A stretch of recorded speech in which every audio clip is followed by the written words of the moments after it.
الحمد لله نحمده ونستعينه ونستغفره ونؤمن به ونتوكل عليه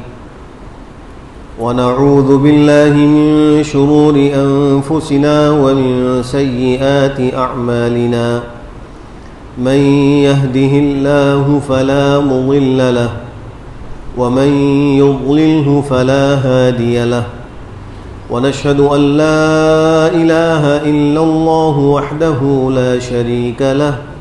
ونشهد أن سيدنا وحبيبنا ومولانا محمدا عبده ورسوله صلى الله تعالى عليه وعلى آله وصحبه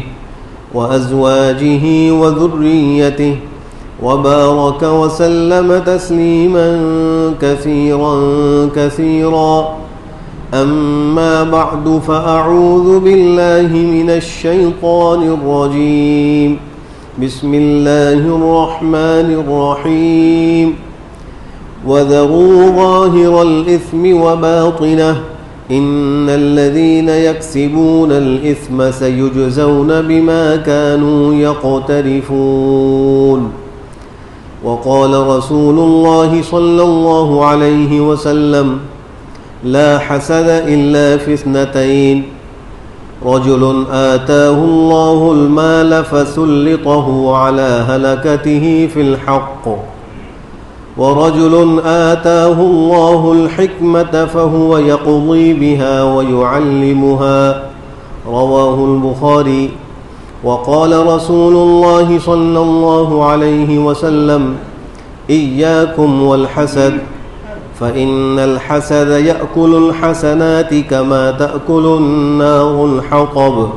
رواه أبو داود صدق الله مولانا العظيم وصدق رسوله النبي الكريم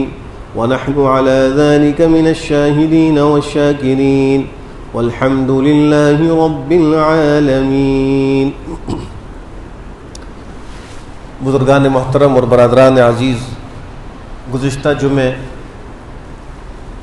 انسان کے باطنی اور قلبی گناہوں میں کچھ گناہوں کا تذکرہ کیا گیا تھا،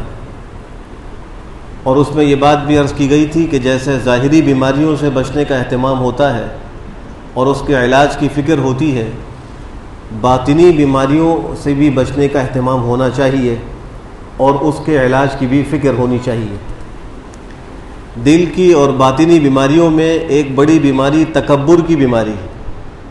جس کو کبر بھی کہا جاتا ہے۔ تکبر کا معنی کیا ہے؟ علماء نے لکھا ہے کہ بطر الحق وغمط الناس، یہ تکبر کی تعریف ہے، جس کا معنی یہ ہے کہ حق کا انکار کرنا اور لوگوں کو حقیر سمجھنا، اپنے آپ کو بڑا سمجھنا، لوگوں کو اپنے سے کمتر سمجھنا، اور جب حق بات سامنے آ جائے تو اس کو قبول نہ کرنا، یہ تکبر ہے۔ کتنے ہی لوگ آج ایسے ہیں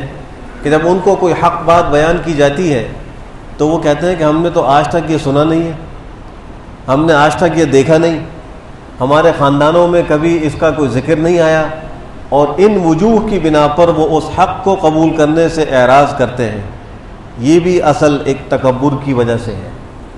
حالانکہ بندہ مومن کا کام یہ ہے کہ جب اس کے سامنے حق آئے تو وہ اپنی گردن کو جھکا دے۔ اگر اس کی عقل میں کوئی بات نہیں آ رہی تو اپنی عقل کا قصور سمجھے، لیکن حق کا انکار نہ کرے۔ حدیث شریف کی روح سے جس شخص کے دل میں رائی کے دانے کے برابر تکبر ہوگا تو وہ جنت میں داخل نہیں ہوگا۔ ایک روایت میں فرمایا کہ جنت کی خوشبو بھی نہیں پائے گا، اور جنت کی خوشبو 500 سال کی مسافت سے سونگھی جا سکے گی، محسوس کی جا سکے گی۔ اس کو جنت سے اتنا دور رکھا جائے گا، اور اس کی وجہ کیا ہے؟ وجہ یہی کبر اور تکبر ہے۔ ایک حدیث قدسی میں پیغمبر صلی اللہ تعالیٰ علیہ وآلہ وسلم نے اللہ سبحانہ وتعالیٰ کا یہ ارشاد نقل کیا ہے کہ الکبریاء ردائی، بڑائی اور یہ بڑا ہونا، عظیم ہونا، یہ میری خاص صفت ہے۔ جو مجھ سے اس صفت میں جھگڑا کرے گا، یعنی اس بڑائی کی صفت کو اختیار کرے گا، تو میں اس کو قتل کر دوں گا۔ اللہ اس کو قتل کرنے اور مارنے کا ارادہ ظاہر فرما رہا ہے۔ ایک حدیث میں سرکار دو عالم صلی اللہ تعالی علیہ وسلم نے ارشاد فرمایا من تواضع للہ رفعہ اللہ ومن تکبر وضعہ اللہ، جو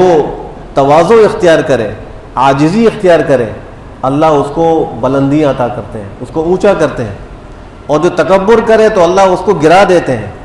اور ایک روایت میں فرمایا کہ اتنا گراتے ہیں کہ وہ کتے اور خنزیر سے بھی زیادہ کمتر اور خسیس ہو جاتا ہے، لوگوں کے سامنے اس کی کوئی عزت نہیں رہتی۔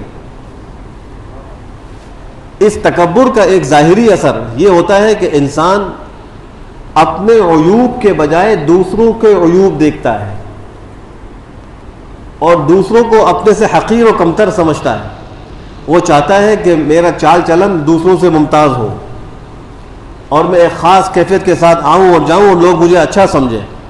میں ایسے کھڑا ہوں، جب حکم کروں تو لوگ میرے آگے یس سر کہیں، کسی کو انکار کی مجال نہ ہو۔ یہ سب اثرات اس تکبر کی وجہ سے انسان میں پیدا ہو رہے ہیں، جو اس کے دل کی بیماریوں میں ایک بڑی بیماری۔ اب اس کا علاج کیا ہے؟ اس کا علاج ہے اپنے عیوب پر نظر۔ ہر شخص وہ بہت سے عیوب کا ایک مرکب ہے اور ایک مرکز ہے، اس کے اندر بہت سی برائیاں موجود ہیں۔ وہ اپنے گریبان میں جھانک کر اپنے عیوب پر نظر ڈالے۔ جب وہ اپنے عیوب کو دیکھنے میں مصروف ہوگا تو کسی اور کے عیب کو نہیں دیکھے گا۔ اسی طریقے سے قرآن و حدیث کی وہ نصوص جن کے اندر تکبر کی وعیدیں مذکور ہوئی ہیں، ان کو بار بار پڑھے اور سنیں۔ اس سے اس کی اس بیماری کا انشاءاللہ علاج ہو جائے گا۔ دوسری بیماری جس کو مہلک بیماریوں میں کہا جاتا ہے اور انسان کو تباہ کرنے والی بیماری ہے، جو آج گھر گھر پہنچی ہوئی ہے، وہ بغض اور حسد کی بیماری ہے۔ اس بغض کو کینہ بھی کہا جاتا ہے۔ بغض اور کینہ الفاظ الگ الگ ہیں، مفہوم دونوں کا ایک ہے، یعنی کسی کی برائی کو دل میں چھپانا، دل میں رکھنا، اور اس کے لیے برا چاہنا اور سوچنا، یہ بغض اور کینہ ہے۔ ایک حدیث میں آپ نے عجیب و غریب بات ارشاد فرمایا کہ دب الیکم داء الامم قبلکم الحسد والبغضاء وهي الحالقة لا اقول لكم تحلق الشعر ولكن تحلق الدين او كما قال علیہ الصلاۃ والسلام۔ فرمایا کہ تمہارے اندر پچھلی امتوں کی بیماریوں میں بعض بیماریاں سرایت کر گئی ہیں اور آ گئی ہیں۔ کچھ بیماریاں ایسی ہیں جو پچھلی امتوں میں تھیں، وہ تمہارے اندر بھی آ گئی ہیں۔ فرمایا کہ وہ حسد اور بغض ہے۔ ان دو بیماریوں کو ذکر فرمایا، اور پھر فرمایا کہ وہی الحالقہ، یہ مونڈنے والی ہے۔ جیسے سر کو بالکل صاف کر دیا جاتا ہے اور مونڈ دیا جاتا ہے، تو فرمایا کہ یہ بیماریاں ایسی ہیں کہ تم کو بالکل مونڈنے والی ہیں۔ اور پھر فرمایا کہ میں یہ نہیں کہتا کہ بالوں کو مونڈ دیتی ہیں، بلکہ یہ دین کو صاف کر دیتی ہیں۔ یہ دو بیماریاں ایسی ہیں کہ انسان کا اس سے دین صاف ہو جاتا ہے۔ کیا مطلب ہے؟ مطلب یہ ہے کہ ان بیماریوں کی وجہ سے انسان ایسے کام کرتا ہے کہ اس کو دینی نقصان ہوتا ہے، اس کا دین ضائع ہو جاتا ہے۔ جس آدمی کو حسد اور بغض کی بیماری لاحق ہو جائے تو اس سے ہر قسم کے گناہ صادر ہوں گے۔ خدا نخواستہ کسی بھائی کو کسی بھائی سے کینہ ہو جائے، کسی بھائی کو کسی بھائی سے حسد ہو جائے، تو وہ اپنے بھائی کا بھی جانی دشمن بن جاتا ہے، اور بسا اوقات قتل تک کی نوبت آ جاتی ہے، دنیا اور آخرت کو برباد کر دیتا ہے۔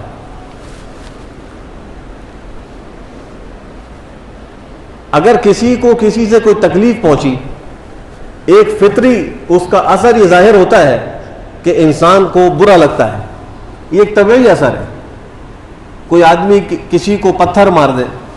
کوئی کسی کو گالی دے دے، تو اس تکلیف سے جس شخص کو گالی دی گئی یا پتھر مارا گیا یا نقصان پہنچایا گیا،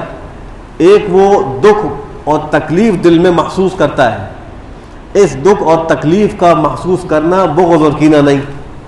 کوئی شخص یہ سمجھے کہ پھر تو ہر شخص ہی بغض و کینے میں مبتلا ہے،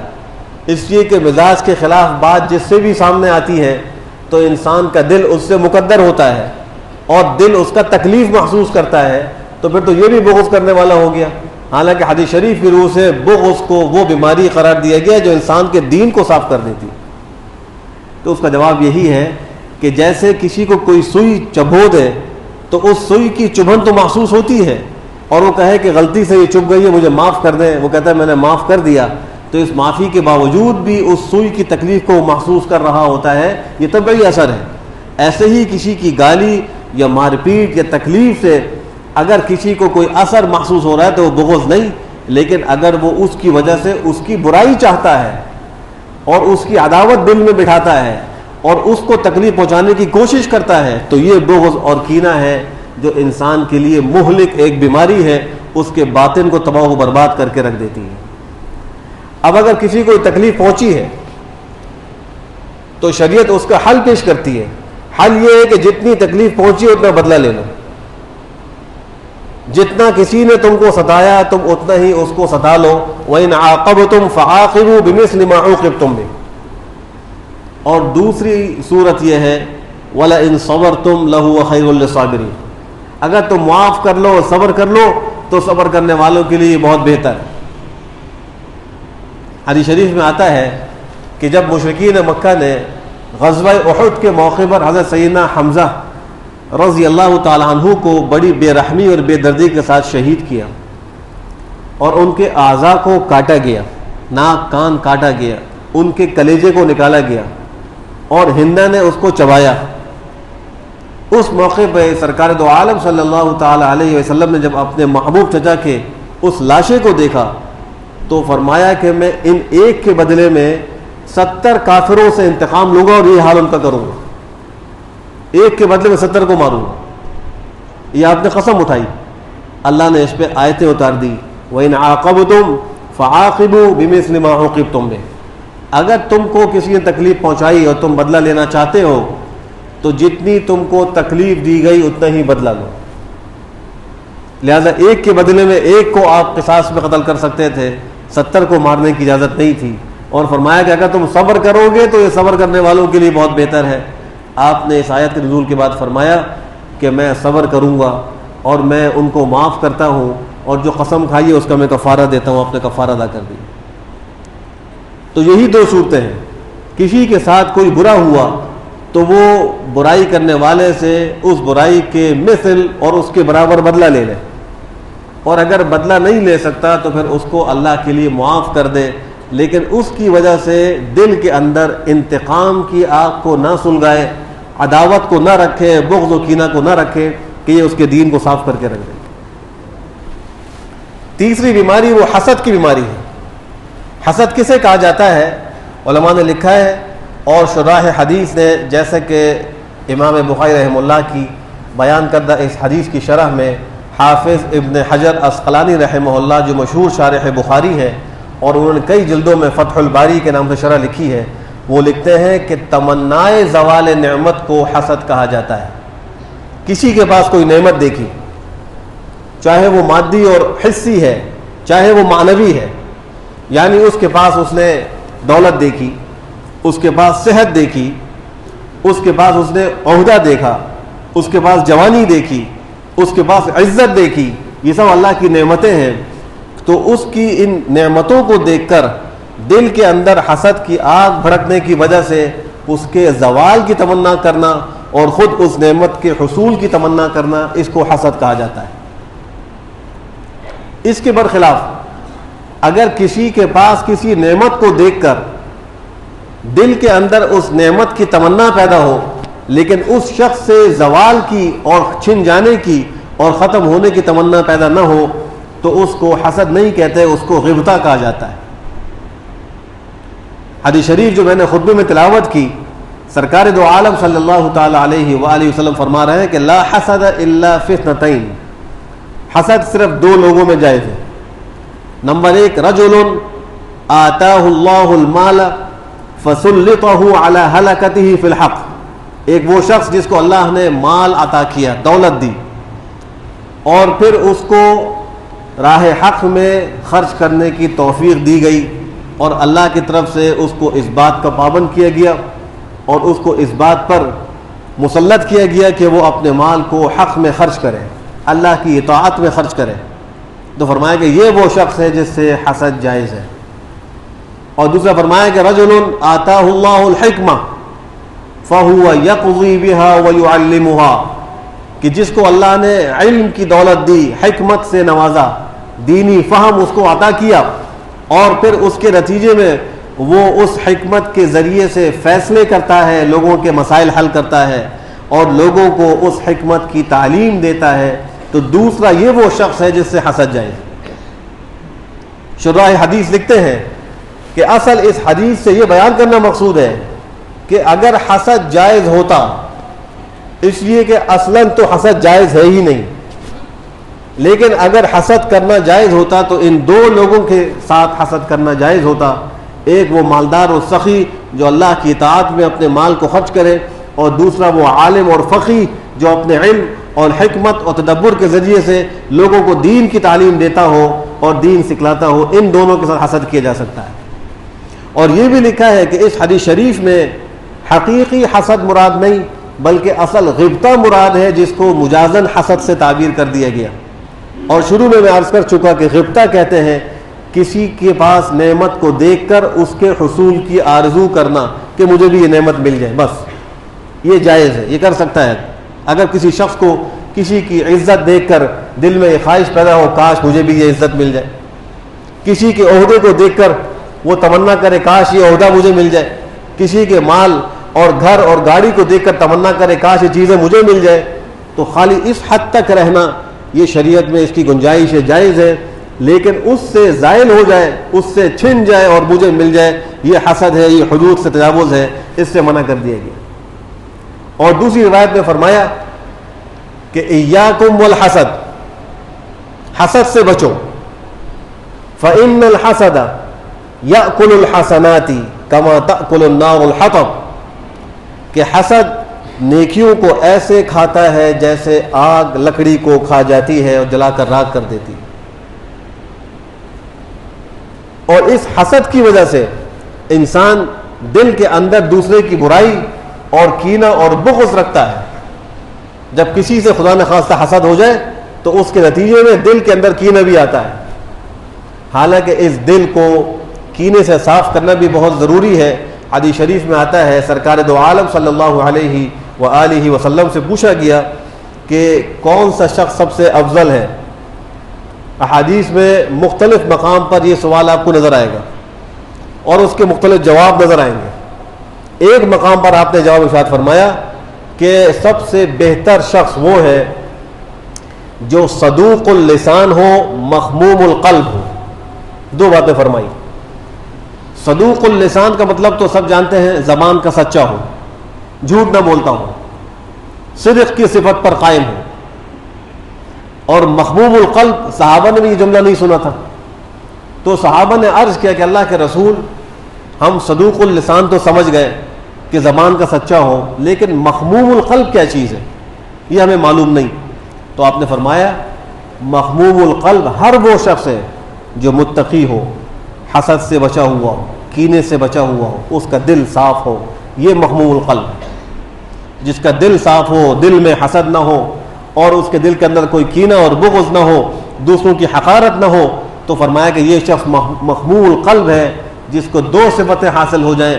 زبان رسالت سے اس کو فرمایا گیا ہے کہ یہ افضل ترین آدمی ہے، بہترین آدمی ہے۔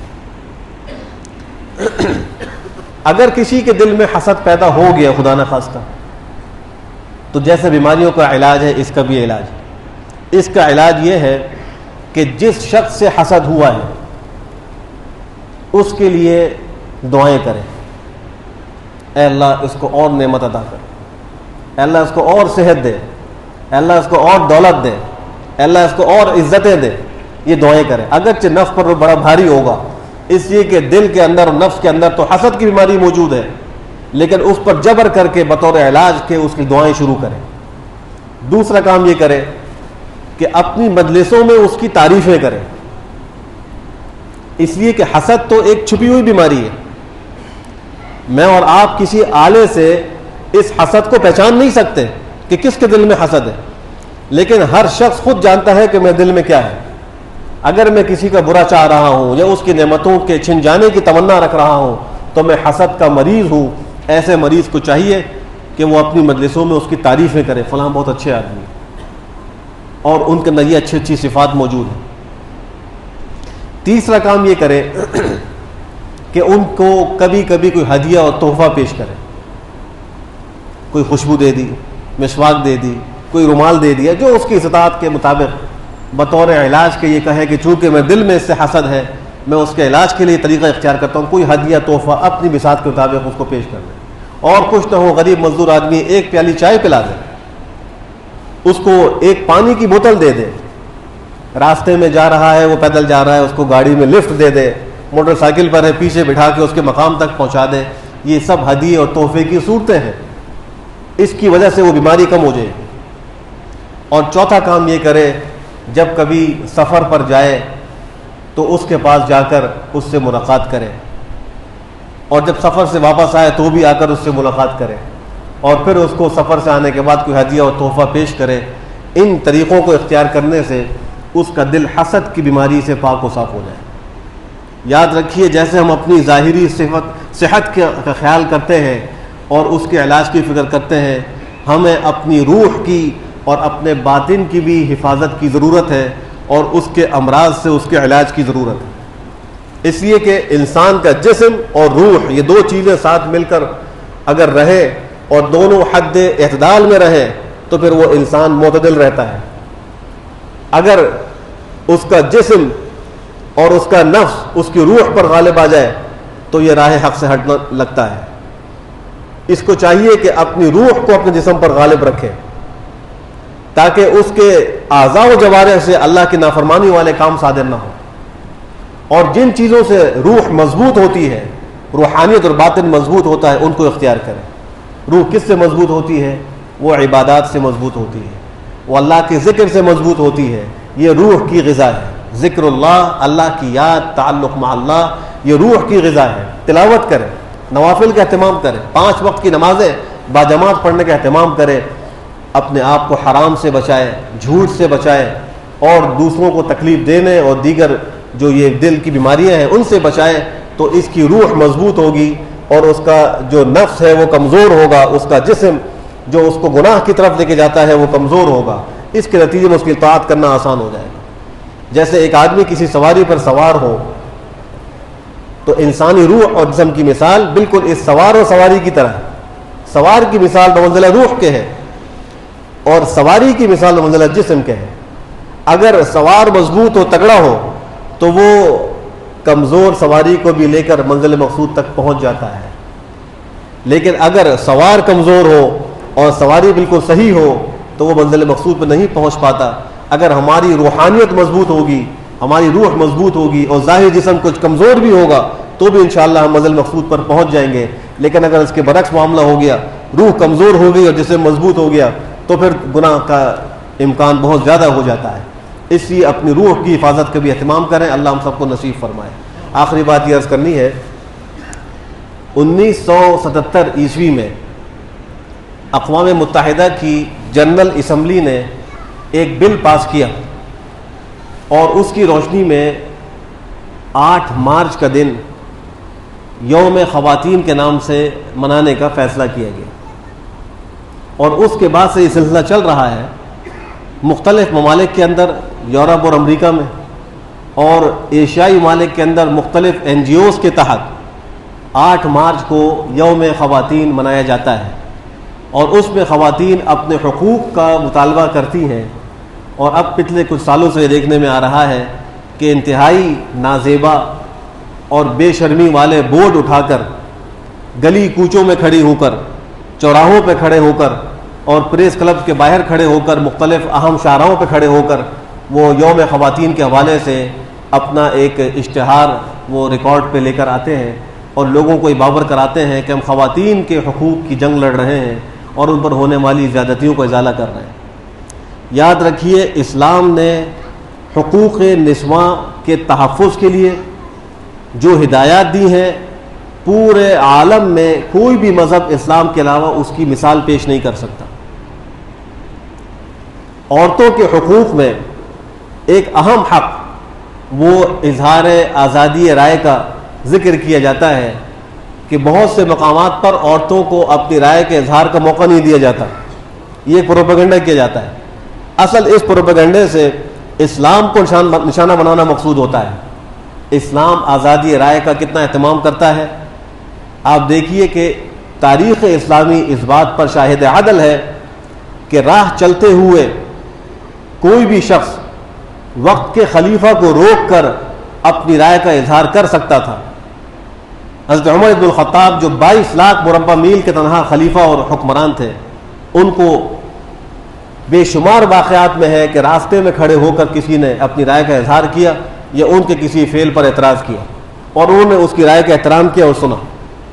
مردوں کی حد تک تو بات پھر بھی انسان کو سمجھ میں آتی ہے، عورتوں نے بھی ان کا راستہ روک کر اپنی رائے کا اظہار کیا ہے. ایک بوڑھی خاتون نے حضرت عمر فاروق کو راستے میں روکا اور کہا کہ عمر، تم جانتے ہو خلافت کے ملنے سے پہلے تم مدینہ منورہ کے بازاروں میں عمر کے نام سے پکارے جاتے تھے اور آج تم کو کہا جاتا ہے امیر المومنین. یاد رکھو، اللہ سے ڈرتے رہنا اور انصاف کے دامن. قرآن کریم خود کہہ رہا ہے وَمَا كَانَ لِمُؤْمِنٍ